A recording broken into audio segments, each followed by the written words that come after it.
mais do que ter 250 bailarinas, eu quero ter 250 meninas e meninos que saibam quem eles são dentro da sociedade, que saibam escolher os seus lugares, mas sem esquecer do lugar de onde eles vieram. Então, que eles entendam que eles fazem parte da sociedade, que eles não estão à margem dela. Que essas meninas vão sair de dentro da favela, vão se apresentar na Zona Sul e vão dizer que elas são da favela.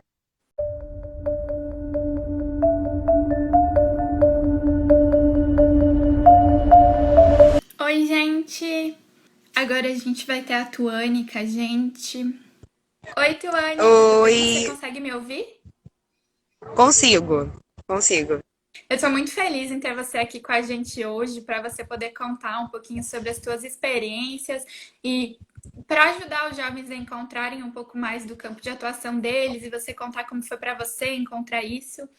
Eu sei que você é bailarina, que você já participou de várias coisas, que hoje você coordena um projeto que se chama Balé na Ponta dos Pés ali na comunidade. Então, eu acho que você tem mais propriedade para você se apresentar. Então, se você puder começar contando um pouquinho sobre você, para aí depois eu ir fazendo algumas outras perguntas para guiar essa conversa hoje. Tá certo. Bom, eu sou Tony Nascimento, eu tenho 26 anos, sou formada em Educação Física, licenciada.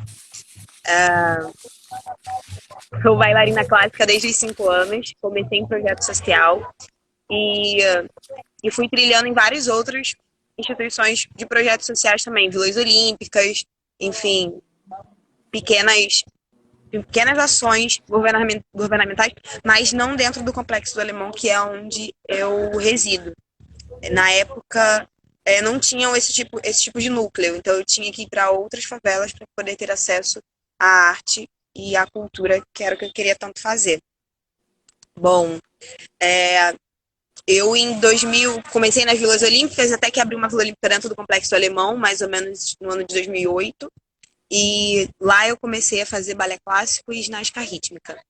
E fiquei meio que dividida em duas paixões. Daí eu comecei a me profissionalizar muito mais. E com 16 anos eu fui para a Suíça representando o Brasil no maior evento de ginástica não competitiva do mundo, que é o Ginastrada. Foi a minha primeira viagem internacional.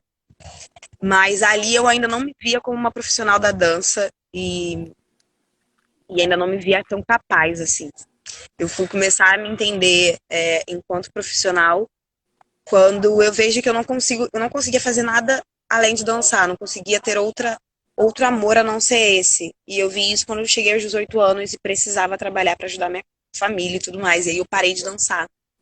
E essa fase para mim foi uma fase muito ruim, sabe? Dos 17 para os 18 anos, já tinha terminado o ensino médio, ainda não tinha conseguido passar no Enem, então ainda não estava na faculdade e, e precisava trabalhar. Sou irmã mais velha de uma família de 6 filhos.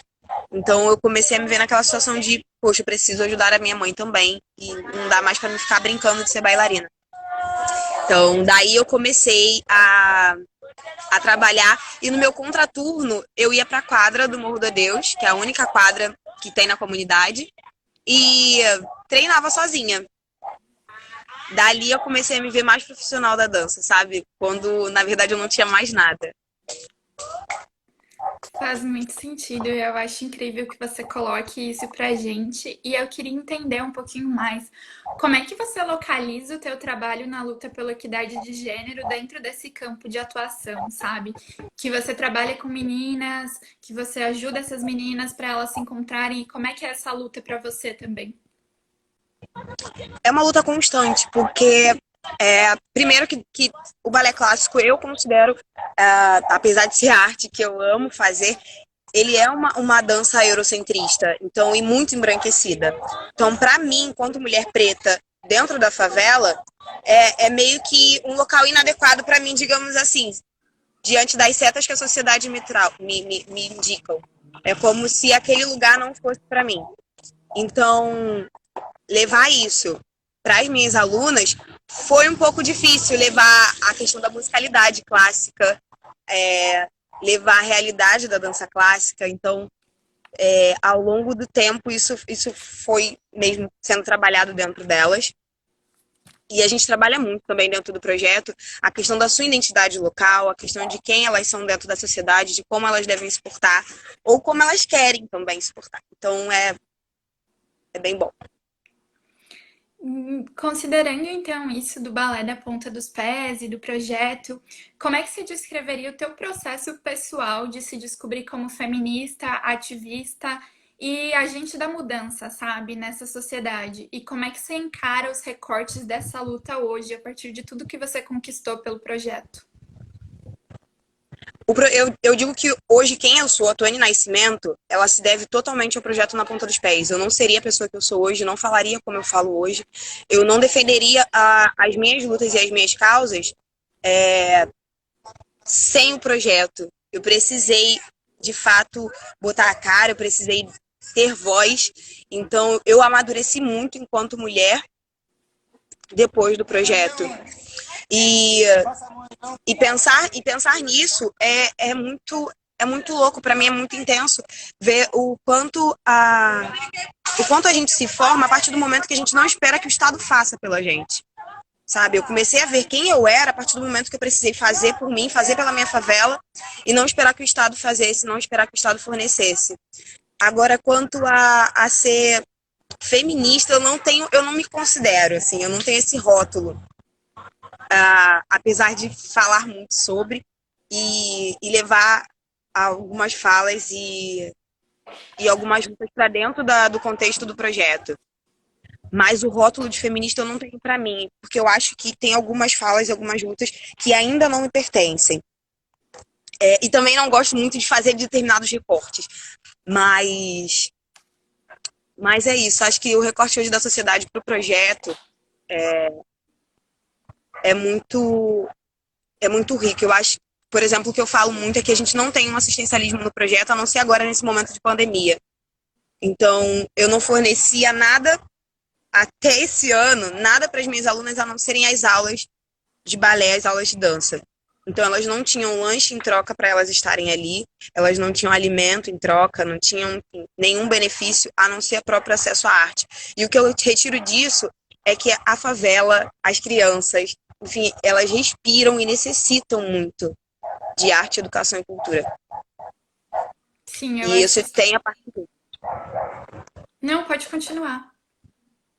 Não, isso eu tenho a partir dessa visão que eu tenho delas, assim, que eu tenho muitas alunas e eu não tenho nada em troca para fornecer para elas. Então, é forte você sentir isso, sabe? De você saber que você não está fornecendo nada além desse básico para ter 230 alunas ao longo desses 7 anos de projeto. Sim, eu acho que é complicado porque é muito difícil essa falta de assistência que a gente tem em espaços onde a assistência deveria chegar e que muitas vezes a renda está concentrada em determinadas pessoas e onde ela não deveria estar. A renda deveria ser distribuída de uma maneira melhor. E até pelo ponto que você coloca sobre ser feminista, eu acho que é importante você também trazer isso, porque muitas vezes o feminismo é muito branco no que a gente pontua hoje em dia. E parece que o espaço de fala é muito difícil de se ter esse espaço de fala e esse lugar de fala enquanto feminismo negro. Então, eu entendo isso de você dizer, não, eu não me considero feminista porque eu não compactuo com algumas coisas que são colocadas pelo movimento. E eu acho que é importante falar isso também, porque isso faz com que o movimento cresça, e se o movimento quiser escutar isso, ele consegue escutar e mudar também, sabe? Levar para esses outros espaços e ouvir a voz dessas outras pessoas. Eu queria te perguntar, a partir de tudo isso, se você sabe que você produziu um documentário, eu sei que fizeram um documentário contigo ali na favela, e eu queria entender um pouco mais sobre o documentário e se o balé é uma forma de arte ela é uma forma de arte que se conecta com muitas coisas. Eu fiz balé por muito tempo, então o balé é uma conexão. E como é que você acha que é possível levar isso que você discute e acredita dentro do projeto para fora do projeto, sabe? Que foi mostrado no documentário para levar para outros espaços e não ficar ali só onde você está atuando. Sim, o documentário a Vice, né, foi quem produziu o documentário. Eles acompanharam a gente durante 3 anos. Então, a cada ano, eles iam lá e passavam mais ou menos 1, 2 semanas com a gente. Então, e eram a mesma equipe de filmagem, enfim, a mesma equipe de produção. Então, de fato, eles viam uma evolução de cada aluna. Eles percebiam quem continuou, quem saiu, quem evoluiu, sabe? A forma como elas começaram a se portar, do primeiro ano que eles chegaram até o último ano, eles viram toda a evolução do que estava se acontecendo ali dentro e até da própria comunidade.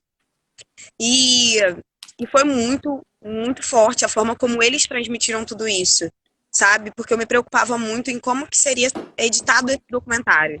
Se eles mostrariam um lado muito, como eu posso dizer, é, não sei, muito que na verdade que todo mundo já conhece da favela, sabe? Eu não queria que levassem esse histórico somente de carência. Eu queria que levasse a nossa história de uma forma diferente, no sentido de que é, sim, elas estão numa comunidade pobre, cercada pela violência, mas elas continuam ali lutando pelo aquilo que elas acreditam, pelo aquilo que elas querem ser sem esperar pelo outro. Então eu queria que levasse essa história com mais força e com menos tristeza. Era mais ou menos o que eu queria que eles passassem, então a forma como foi feita para mim foi muito maravilhoso. E agora sobre levar o que eu faço aqui dentro para fora, é o que eu faço diariamente conversando com as meninas, no sentido de que mais do que ter 250 bailarinas, eu quero ter 250 meninas e meninos que saibam quem eles são dentro da sociedade, que saibam se portar, que saibam escolher os seus lugares, mas sem esquecer do lugar de onde eles vieram. Então, que eles entendam que eles fazem parte da sociedade, que eles não estão à margem dela, sabe? Então, é como dizer que essas meninas vão sair de dentro da favela, vão se apresentar na Zona Sul e vão dizer que elas são da favela, sabe? Vão dizer com total propriedade quem elas são, mas aonde elas estão chegando. Então, é muito sobre levar isso para fora dessa forma. Levar aquilo que o balé traz de dificuldade, de progressão ao longo da vida. Ninguém chega no balé já fazendo um grande K, sabe? Então, levar essa progressão para a vida delas mesmo. Elas não vão chegar na sociedade e vão encontrar o melhor emprego do mundo na frente delas. Então, elas vão ter que galgar essa dificuldade até elas chegarem no lugar onde elas querem. Levar mais ou menos esse dilema para a vida. Sim, eu acho que faz muito sentido. E aí, aproveitando essa fala que você coloca de levar isso para fora e de ocupar esses espaços, como é que você acredita que, além das políticas públicas, a gente pode acelerar esse processo, sabe? De levar e ter mais jovens negras e periféricas em bolshóis ou em teatros para poder estar se apresentando e mostrando a sua própria arte? Olha, eu acho que primeiro o Estado deveria acreditar mais no potencial que tem dentro das favelas. A partir do momento que eles começarem a entender que dentro da favela tem jovens capazes, fortes, intelectuais e que estão afim, sabe, mesmo de ter os acessos, a gente vai crescer pra caramba a partir desse momento. Eu falo, por exemplo, sobre o processo de pacificação dentro das favelas. Se o Estado de fato acreditasse e colocasse mais do que apenas homens fardados dentro da favela, de fato levasse alguma coisa social, hoje, que faz mais ou menos, tem mais de 10 anos, na verdade, tem mais de 10 anos o processo de pacificação dentro do Complexo Alemão, um jovem de 8 anos lá atrás, hoje ele não estaria com um fuzil na mão. Hoje, com 18 anos, ele seria um jovem formado, empregado e fornecendo coisas para o Estado, talvez, sabe? E não um jovem com um fuzil. Eu acho que a ideia é pensar em políticas públicas que enxerguem a favela mais do que através da mira de um fuzil da polícia. É enxergar a favela mesmo como potência, como uma parte da sociedade que faz essa engrenagem funcionar. E se a gente fugisse um pouco desse campo de políticas públicas? Porque, infelizmente, quando a gente fala em políticas públicas e sabendo os retrocessos que a gente teve nesse ano e com o governo atual que a gente tem, tá sendo muito difícil, sabe? A gente pensar em política pública. E se a gente tentasse ir um pouquinho além e não pensar em política pública, o que que você iria sugerir ou o que que você acha que seria possível fazer? Olha, eu penso em muitas coisas, mas eu acho que, por exemplo, pensar em ter escolas com acesso à cultura mesmo, sabe? Com expansão dentro do campo de educação. Eu acho que, que a educação em si é muito importante, mas pensar em mecanismos de acesso à cultura já dentro da própria escola, sabe? Acesso à arte, acesso, enfim, há vários mecanismos que já saíssem dali de dentro da escola. Eu acho que já seria uma porta muito gigante, sabe? Seria um diferencial muito grande, muito necessário. Faz super sentido e eu concordo muito que a educação é uma forma da gente conseguir isso e levar a arte para a escola. Eu acho sensacional. Acho que é uma maneira também de conseguir com que as pessoas se conectem com algo que também gere bem-estar físico, emocional Sim. e gere bem-estar das diversas maneiras. Então, eu acho que a dança é uma potência para isso também. E o balé eu enxergo muito como um espaço para isso.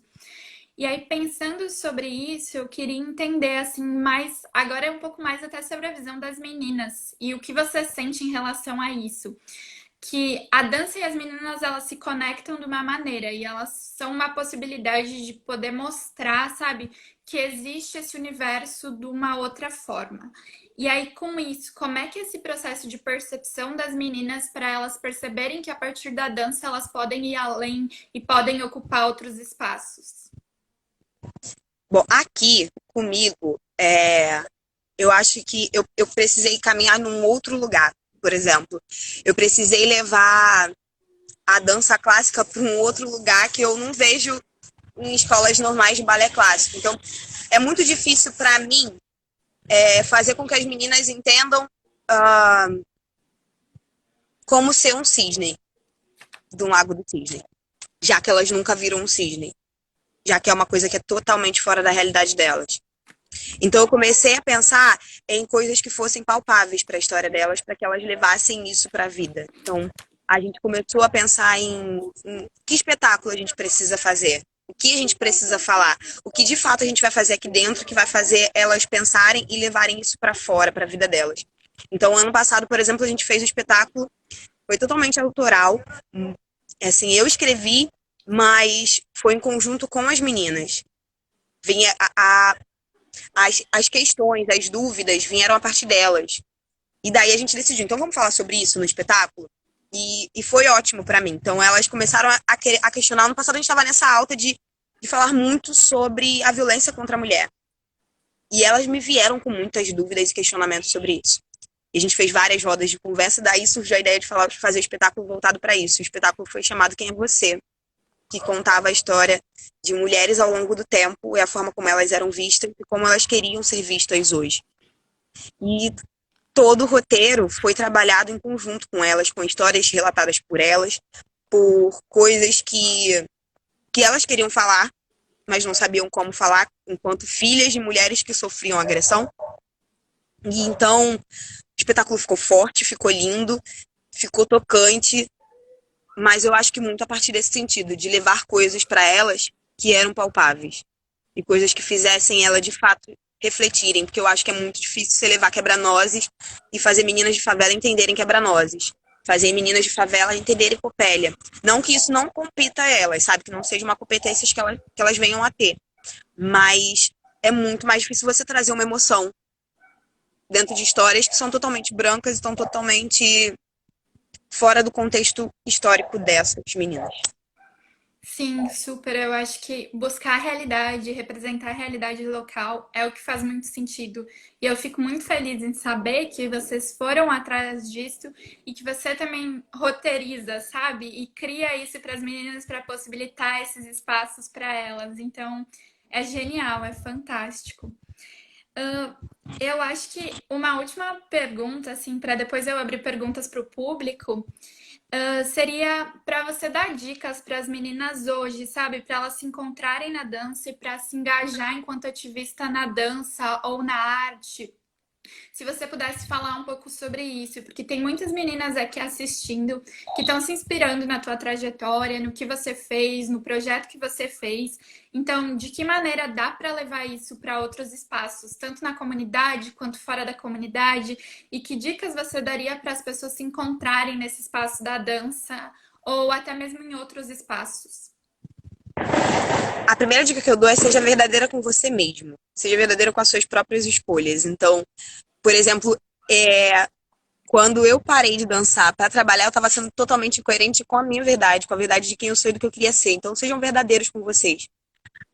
Não vai ser fácil no início, principalmente viver de arte dentro do Brasil. É muito difícil, mas é possível. E eu acho que é possível quando você encontra uma verdade dentro de você, dentro daquilo que você faz. E sejam coerentes com as falas de vocês. Então, hoje eu não sou só professora do projeto, mas eu também sou bailarina dentro da companhia REC. E eu já estava há muitos anos sem dançar profissionalmente para mim. Não na posição de bailarina, não na posição de professora. E isso dentro do projeto fez uma diferença gigantesca, sabe? Era como se eu estivesse sendo coerente com aquilo que eu estava passando para elas. No sentido de alimentar um sonho, alimentar uma esperança e uma trajetória, mas eu tinha desistido da minha. Então, fez muito mais sentido para o meu trabalho. O projeto cresceu muito mais dentro, no contexto técnico do trabalho também. Então, eu acho que você ser verdadeiro com aquilo que você quer ser é essencial. E corram atrás, assim, muito. O que eu falo sobre a minha experiência é que eu não esperei ninguém me oferecer, sabe? Eu não esperei ninguém bater na minha porta e falar: você quer fazer um teste? Ou você quer dançar balé?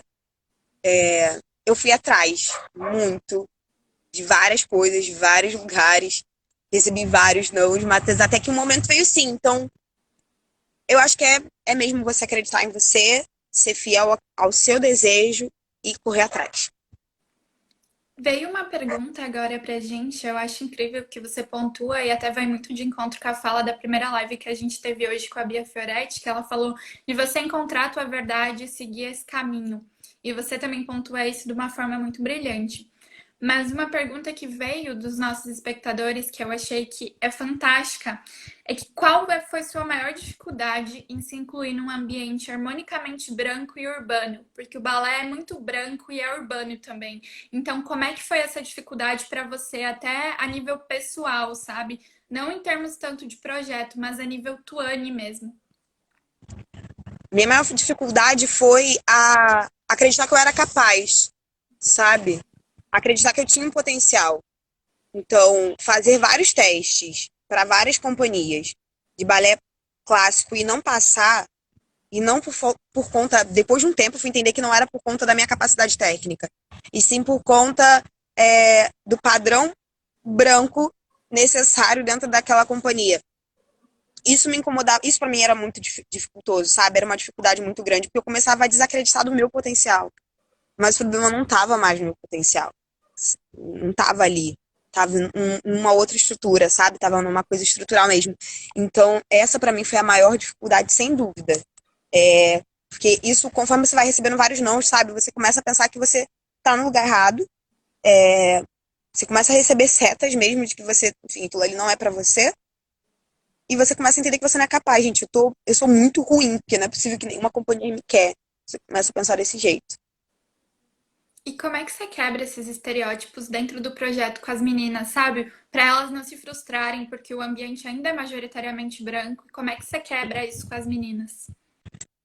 Trazendo históricos não nacionais, infelizmente, mas internacionais, de grandes companhias fora do Brasil, com o corpo de balé totalmente negro, trazendo um pouco de técnicas que envolvam o corpo negro mesmo, o corpo de uma mulher negra dentro da dança clássica, então que é totalmente diferente do corpo de uma mulher branca, levando mesmo esse tipo de contextos diferentes. Muito legal, eu acho que é fantástico assim poder trazer isso para as meninas e mostrar para elas que tem outros caminhos e que elas podem seguir nisso. E como é que foi para você? Assim, você falou que levou muitos nãos e como é que você lidou com esses nãos para depois chegar no sim que você tem hoje, que você está sendo bailarina profissional também e seguindo o teu caminho? Por incrível que pareça, assim, por mais que eu tenha essa fala muito forte, para mim ainda é difícil. A última audição, a audição da companhia REC, eu tinha certeza que eu não ia passar. Sim. E por mais que as pessoas ao meu entorno falassem que, cara, você sabe, uma pessoa muito forte, você vai passar, você é boa. Mas eu não acreditava que eu era capaz. Isso agora, isso é, sabe, 2020. Então é muito difícil ainda para mim acreditar que eu sou capaz. É muito ruim dizer isso, mas são coisas que atravessam a gente constantemente. E aí eu me surpreendi há pouco tempo porque uma das meninas que tava, né, na banca da audição, enfim, a gente conversou, saiu e ela pegou e falou, cara, você já tinha passado desde o segundo dia. A gente só queria saber quem era a segunda menina que estaria com você na companhia, mas você já era com certeza a pessoa. E eu fiquei, cara, eu ainda preciso trabalhar isso dentro de mim no sentido de que eu não posso aceitar que eu não sou capaz porque as pessoas insistem em desmerecer quem a gente é dentro desse movimento tão branco. Sim, eu acho que é um caminho ainda, e é um caminho que você vai encontrar e vai se encontrando e se reiterando. Mas eu posso dizer aqui, assim, você é muito capaz, sim. Eu vi o teu trabalho é brilhante, brilhante mesmo. E é por isso também que a gente decidiu que a gente tinha que trazer uma pessoa assim e que viesse de um ambiente que ainda tivesse nesse processo de se desconstruir e entender quem era e entender o que queria, sabe? Para estar falando que também o processo não vai ser sempre tão bonito assim, que a gente vai receber não, que a gente precisa se reconstruir, se desconstruir. Então, é genial que você traga isso e que você mostre também. Não, eu também estou lidando e tenho dificuldades para lidar com isso, mas é um processo que eu estou lidando e que agora eu estou tentando me entender mais para, não, eu posso, eu sou capaz, mas é difícil. Eu entendo que isso é muito também do que a sociedade coloca para a gente enquanto mulher e principalmente no teu caso, enquanto mulher preta. É muito Sim. difícil. É um processo muito difícil. Então, eu acho que se alguém tiver mais perguntas, pode mandar. Mas eu acho que eu já posso passar para as tuas considerações finais, assim, o que você quiser falar para as meninas hoje aqui. Se você quiser deixar alguma mensagem, fica à vontade, sabe? Esse espaço ou alguma coisa que você não comentou que queria muito ter comentado. Eu acho que é somente dizer que mais do que ser essa mulher preta que construiu a própria escola de balé no alto de uma favela, eu sou essa mulher que ainda está em processo de construção da minha figura enquanto mulher preta, sabe? Que por mais que tenham várias pessoas que enalteçam, enfim, que embelezem toda essa minha luta, mas ainda é uma luta, sabe? E o que eu penso é que a gente não deveria estar precisando lutar tanto. Então, eu acho muito bonito quando a gente fala que a mulher preta ela é resiliente, que ela é forte, que ela corre atrás, que ela luta, mas eu fico pensando, será que é tão belo assim? Você tá dentro disso tudo, sabe? Quanto é ruim você não poder enfraquecer, quanto é ruim você não poder chorar, quanto é ruim você não poder, sabe, demonstrar um pouco de cansaço, quanto é ruim você não poder dizer não em alguns momentos. Então, é só dizer que é lindo, mas ainda assim é difícil. Então, mas enfim, a gente está dentro dessa luta, a gente precisa estar dentro dela para poder mudar, talvez não só para mim, sabe? É pensar mesmo numa mudança futura que vão vir para próximas gerações. Eu acho que esse movimento que eu faço dentro do Complexo do Alemão é muito forte, mas eu ainda não acho que é um movimento para mim, sabe? É um movimento para gerações que vão vir depois de mim, sabe? É mais pensar por isso. E uma coisa que eu gosto de fazer e gosto de deixar dentro de qualquer entrevista, de qualquer coisa que eu faça, é fazer um canto de uma roda de mulheres negras, que eu aprendi com elas. Mas mais do que isso, ele é um canto que me representa muito, que é como se resumisse a minha história. E o meu lugar e as minhas pessoas.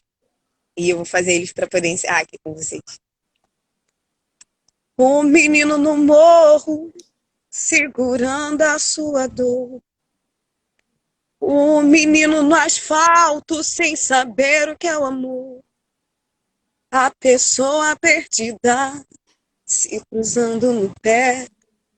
A tristeza insistindo em dizer quem você é.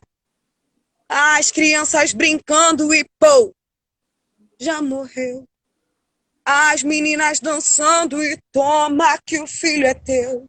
O país desmoronando na cabeça dos meus, que a crise financeira mais importante que Deus. O que será que resolve o seu medo de ter paz? O que será que resolve seu receio de ser mães? O amor é jogo de azar e eu nunca tive sorte. Com tanta possibilidade, nasci preta, nasci pobre. O amor é jogo de azar e eu luto até a morte. Com toda a dignidade, nasci preta, nasci pobre. Meu Deus, genial. Não tenho palavras. Eu realmente quase chorei aqui. Eu acho que eu tô segurando pra chorar, porque é muito forte ouvir isso. E você também canta muito bem. Só queria dizer isso. Obrigada, Você canta muito, muito, muito bem. obrigada. Tuane, muito, muito obrigada por ter topado estar aqui com a gente hoje. Mesmo com todos os empecilhos, que eu sei que é muito difícil ter conexão de internet ali no morro, o quão difícil é e o quão bonito foi você ter topado, mesmo que você esteja na rua fazendo isso, sabe? Mostra que você quer alcançar mais pessoas e chegar a isso. Então, muito, muito obrigada por estar aqui e poder mostrar o teu trabalho para várias pessoas que acompanham a gente. Então, eu só Obrigada a todo tenho mundo. Obrigada a agradecimentos. você. Obrigada, obrigada, gente. Tuane, muito, muito obrigada. Um beijão, se cuide, aproveita o teu sábado.